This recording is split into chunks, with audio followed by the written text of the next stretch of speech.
This is Willis, aka Blue Scuti, winning his first live Tetris tournament, just a few weeks before he would make headlines worldwide for being the first to beat the game. The audience in attendance was relatively small, mostly just the other competitors and Scuti's extended family. I did not expect to even win. I don't know. But this is what his next tournament looked like. A lot of people know me. I'm not just like a random kid walking around. It's a lot different. It's really weird. So just how much did Scuti's life change after beating Tetris? How has he done in tournaments since then? And what Tetris achievement is he aiming for next? For some brief context, let's rewind to the moment that changed everything. NES Tetris, released in 1989, was designed to be unbeatable. You cleared lines until you messed up or the game got too fast, and you lost by reaching the top of the screen. But 34 years after its release, on December 21st, 2023, Blue Scuti became the first person to play so far that he reached a point where the game's code would short-circuit and crash, effectively beating the game. Oh my god! Now initially, Scuti's family didn't fully realize how big of a deal it was, as his mother Karen later recounted on a podcast. He's like, I crashed the game. And at first when you hear that, you're not sure if that's a good thing or a bad thing. Hi, Mom. Or is it? Oh, you can see I crashed the game. High five. I actually thought, am I gonna have to buy another console? Did he break it? Scuti's family would all find out soon enough though, as the story first spread across gaming sites, then major press outlets, and by the first week of January, it was front page news all around the world. Suddenly, Scuti was getting fan art made about him. He got his own Wikipedia page. His achievement was being talked about at dinner theater shows. A 13-year-old kid just became the first human to beat Tetris. All this meant Scuti's mother was being absolutely bombarded on social media from countless journalists clamoring for a chance to speak with him. And while one reporter went viral for an insensitive remark about the achievement made probably without full context of the story, all the other journalists who did the research and spoke to Scuti personally were incredibly kind and supportive. We're lucky to be joined by the Tetris whiz all the way from Oklahoma in the US. Congratulations, Willis. Thanks so much for joining us. Can you just first of all talk us through that moment? I was just really excited and extremely surprised that I did it. Can I ask, what's next? Now that you've beaten Tetris, what is your next goal? What do you want to be when you grow up? I'm hoping to get into some sort of engineering. I think some tech companies should take notice. The NBC News team even went above and beyond and reached out to Alexei Pajitnov, the man who originally created the game in the Soviet Union. We do have someone that wanted to say hello to you and surprise you. Yeah, I'm Alexei Pajitnov. I'm creator of Tetris and Graz.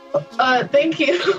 Do you think you're gonna keep playing Tetris? I'm gonna keep playing it because the competitive side of Tetris and tournaments is really cool. Oh yeah, lost in all the chaos was the fact that Scuti's next live Tetris tournament was less than 2 weeks away. After winning the Kansas City Regional Tetris Championship, his next stop would be the Heart of Texas Regional Championship in Waco. I figured this was gonna be a crazy moment for the Tetris scene, so at the last minute I hopped on a flight from Philadelphia to Texas to document the experience. And after showing up, it was immediately clear just how different things were going to be now. Dunkin' Donuts had apparently reached out and offered to sponsor the event with Scuti-themed donuts. As Scuti sat down to play and warm up, not one but 2 local news stations were there to start filming him, along with a freelance videographer creating his own documentary. Scuti, how did you trigger confetti already? World record? Not only were people recognizing him and taking photos, it turns out many of them had traveled to the event specifically just to see him. So while Scuti was busy getting interviewed by all the press, I decided to interview some of his fans instead. Why are you here today at this tournament? To see Blue Scuti. He signed a cartridge that I bought. I came here to see Blue Scuti, you know? He got to the end, made the game crash. We live just a couple hours south of here, so we thought why not come up and watch Blue Scuti kick some butt and see what the community is all about. Far from being just one age group, the crowd in attendance was a diverse mix of both kids that were new to Tetris and adults who were nostalgic for it. So like, you know, I played NES Tetris when I was a kid, probably about his age. Haven't heard about it in years, right? And then just started seeing all the YouTube videos pop up. We saw about the crash and Blue Scuti's accomplishment on the regular news channel. The kids were really interested in it. tournament, and I used to play on the Game Boy growing up, so we thought it would be a really fun day trip to come down here. One thing everyone agreed on was how remarkable it was that Scuti was only 13. Finally seeing a huge barrier like that get broken after such a long time was just like really inspiring, especially by somebody around my age. His age, I think that's awesome, right? Like, he obviously is not one of these people that's been playing Tetris for 15 years. And once Scuti was done with all the press, I was able to talk with him briefly myself about how his life had changed. It was pretty hectic. It was like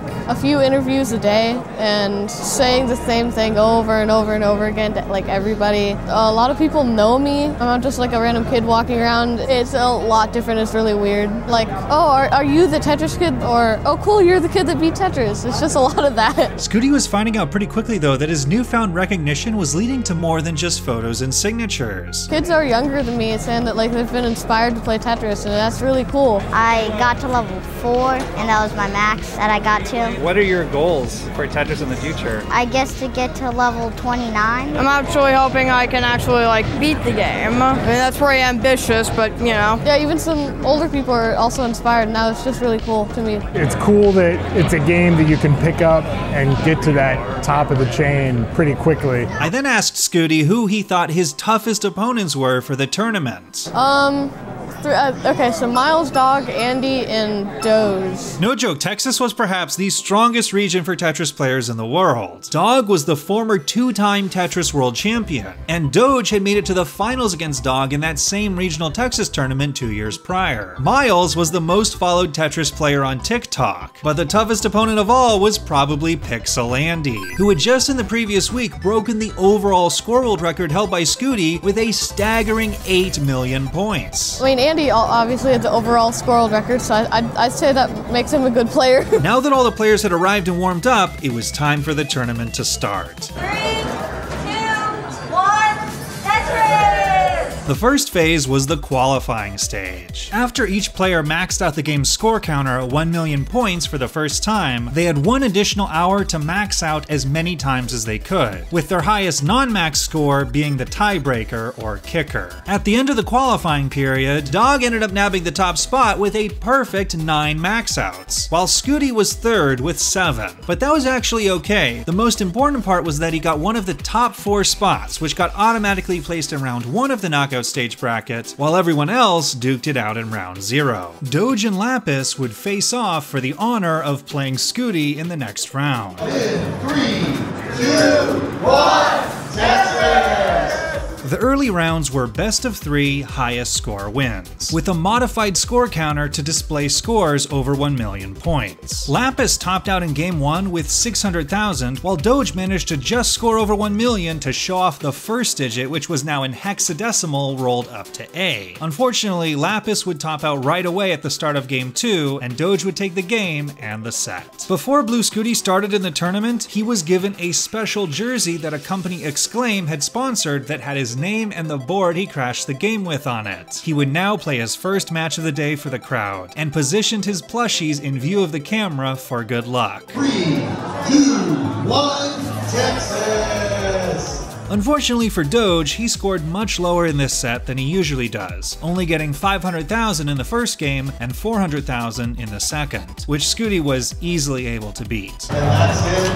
This game is the second part of the game. Scuti then anxiously watched from the sidelines as the match to determine his opponent for the next round unfolded. Miles used the fastest playstyle like Scuti called rolling, but Sharky used the slowest playstyle called Das and was a huge underdog. If Sharky could pull off an upset here, he'd be taking out one of Scuti's biggest threats in the tournament. Already down 0-1, Sharky was stacking for 4 lines at once, aka Tetrises, which were worth by far the most points, but he was rapidly approaching level 29, at which point his playstyle would not be fast enough to play further. He tried to hold out for just one more Tetris. Not getting the long bar. Needs another long bar. There it is. BO3. Sharky had gotten a B score, aka 1.1 million, which was an outstanding score for a DAS player. Miles now had to chase down a significant deficit on the fastest levels, which was not going to be easy, but he slowly chipped away at it until one more Tetris would win it. This is a perfect setup for Miles. Tetris ready. And oh, it doesn't get over, gets the second one over and takes it with a B18. What a great game there for the players. B18 to B03. After a near fatal mistake, Miles had recovered to get the final Tetris and win the match, moving on to face Scuti in the semifinals. Scuti brought even more plushies up to the stage to give any extra mojo he could get in this battle of Tetris Titans. Matches would now be best of 5 for the rest of the tournament, and Game 1 did not disappoint. Miles and Scuti both threw down Tetrises at an unprecedented rate for the day, reaching B, then C, then D scores equivalent to 1.3 million. That chasm, potentially set up for a dirty Tetris. Needs a little more dirty Tetris! Gets the ball against the dirty Tetris. D96 for Scuti. But a time limit was coming up fast. The competition carts were also modded to have a super kill screen at level 39, which was too fast even for rolling. On level 38, Scuti's board was too messy to get a final Tetris, but he did have a 1 Tetris lead, and Miles was running out of time with just one last chance to get a Tetris before level 39. There's still a chance! There's a lot more! And E19 and E17! Miles takes game number 1! Miles had clutched up the win at the final moment before the super kill screen, with both players getting E scores of 1.4 million. The audience was completely shocked, but Scuti would storm back in Game 2 to put up a torrid pace that Miles couldn't match, evening up the set. Still a way to survive if a long bar comes right now. He needs this bar. Oh, goes for the... and there it is. Scuti ties up the match. 1-1. In a pivotal Game 3, Miles had a massive lead, but a series of misdrops led to his demise on level 31. Scuti had plenty of runway before level 39 to chase down the score, and did it in style with a Tetris. Set up for a Tetris. There it is. B09, and that's good enough.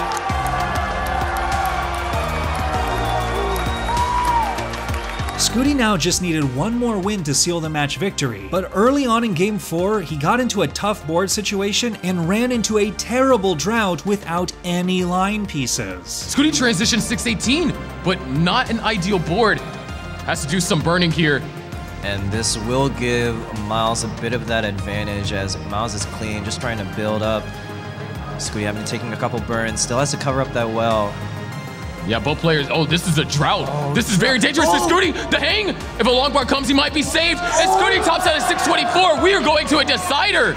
With everything on the line for Game 5, the pressure couldn't be higher. Scuti tried to do a vertical I-tuck setup, or VITS, but ended up miscalculating the board. And a 3-high VITS setup. Fortunately, that doesn't work with a long bar. Maybe a trimino, but not the eyepiece. Unfortunately, things didn't get much better from there. Scuti ran into some troublesome piece sequences and got stuck digging at the top for a while. Scuti is now in the danger zone. Eyepiece makes it over to the left, just narrowly. He clutched up and was able to survive, but Miles was building up another big lead. Going into level 29, Scuti was now over 200,000 points behind, and needed to be aggressive. While holding out for Tetrises, he had a misdrop on the left side of his board. Needs the long bar, there it is! Over. And it just needs to burn this down. That left side is a massive concern. Can Scuti clutches out the hang? That might be fatal. Scuti trying to get a couple more lines, but it's not going to be to any avail. Gets it with B10! Scuti had been eliminated in an upset. Miles would go on to face the world record holder Pixel Andy in the finals, and it would be another high-scoring battle with both players putting up E-scores, but Andy would ultimately win 3-1. As the champion, Andy would get the largest share of the prize pool and a Tetris-themed belt buckle. And for Scuti, it had still been a great weekend. He'd long wanted to be featured on Miles' TikTok page, and had been able to film a TikTok with him at the event. And when I asked him during the interview whether he recommends others make the trip out to regional events, he said, "The reason you should come out just to have fun, meet other people who have the same interests as you, and yeah, it's always a fun time." And that was what I observed as well. The tournament staff took notice of two Scuti superfan brothers, of whom I'd interviewed the younger brother and their dad earlier, and invited them to play a friendly match versus Dog and Andy on stream, who were also brothers. And 10-year-old Elias managed to pull off the victory. Andy needs some help. Oh no, wait, Andy tops out! Amazing game from Elias, 33,000.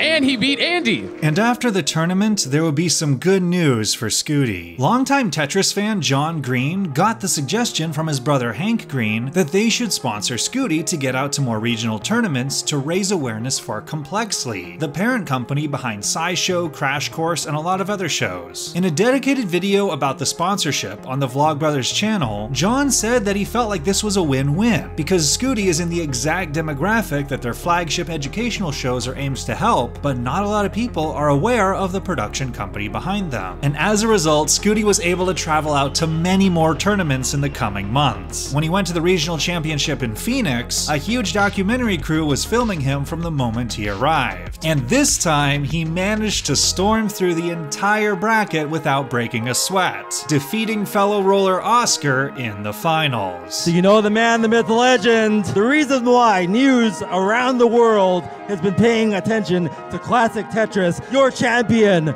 for the Desert Qualifier, Blue Scuti! And he also returns to his roots of going for world records on stream. In March, he played on a competition ROM that has the level 39 super kill screen and got a new world record with an unbelievable 2,015,000 points. Oh my god, I'm shaking so bad. I'm so happy right now. And in May, he took aim at the overall score world record, which was now held by Alex Thatch at 16 million points. Scuti managed to score an absurd 18 million points and made it all the way to level 239. Yes! Go! Now technically this didn't replace Alex Thatch's record because Scuti had done it from a level 29 modded start, whereas only levels 0 to 19 starts are possible in the original game. Starting from level 29 also changes the place where the infamous 810 line level appears, turning it from dark green to a much lighter color palette that makes it a little less difficult. The level 29 starts have been such an important practice mode for years that the world record for them is officially tracked, and Scuti's game almost doubled the previous record. And oh, remember that scrolling list of journalists reaching out from the beginning of the video? You might have seen that one of them was the Oklahoma Sports Hall of Fame. Scuti's family got in touch, and on May 18th, he was officially added. He's going to be enshrined at the Oklahoma Sports Hall of Fame after being the first person to ever beat Tetris. Oh, you know, these are all Hall of Famers, and it's weird to me that I'm in the Hall of Fame museum. Scuti got his very own museum exhibit, which was not just a landmark moment for Tetris, but a boost to all local esports in his area. The Sports Hall of Fame's curator actually talked to me this afternoon too, and he said they're thinking more about gamers because of this achievement with the sports gaming industry booming. Scuti's final goal is to win his first world title at the Classic Tetris World Championships coming up this weekend. Are you gonna try and take the title this year? Yeah. But for Scuti, all of this has also been about something more than Tetris. Scuti actually comes from a whole family of gamers, something his mother talked at length about on her podcast episode. Rock Band got me through college. I played Halo a lot. I still remember LAN parties. It's been a while. And while almost all of Scuti's extended family had been there in person to cheer him on for his first win at the Kansas City Regional, there was one person who was not there. Scuti's father, Adam Gibson, had to watch online while in the end stages of heart failure. Is there anyone you want to give a shout out to? Is there anyone in the crowd, anyone online watching at home, anything you want to say here? My family and my dad. Yeah, all right. This would be the last Tetris achievement his dad would ever get to see. He passed away on December 14th, 2023, just days before Scuti would crash the game. I wish he could have seen it. Just like all the news coverage, I think he would have really been proud, I guess. And although Scuti's dad had just missed seeing his son achieve worldwide recognition and have all his Tetris dreams come true, Scuti took the opportunity to make sure his dad was not forgotten, dedicating the achievement to him and immortalizing his memory with however far his Tetris success would take him. And his journey at the World Championships this coming week, win or lose, will be a part of that, as he brings to every event he plays in now a plushie with the written words, "I love you, Dad."